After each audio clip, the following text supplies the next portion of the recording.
اسی لیے میں نے اس بات پر آپ کو موٹیویٹ کیا تھا کہ یہ کتاب ہر گھر میں ہونی چاہیے۔ آج کل آپ دیکھیں لوگ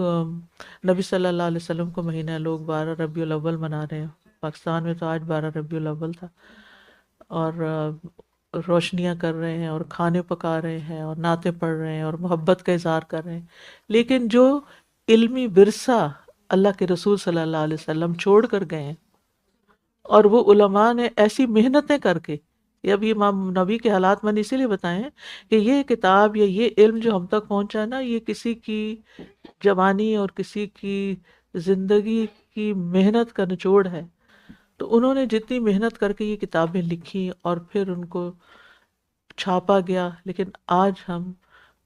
کھانے پینے اور روشنیوں اور گلاب کا چھڑکاؤ کرنے اور نعتیں پڑھنے اور محفلیں قائم کرنے میں ہزاروں ڈالر خرچ کر سکتے ہیں، لیکن ایک کتاب نہیں خریدنا چاہتے۔ آپ اکثریت کو دیکھیں، ایسے لوگ جو یہ محفلیں قائم کر رہے ہیں، ان سے پوچھیں کہ ریاض الصالحین کے بارے میں بتائیے کہ کیا کیسی کتاب ہے،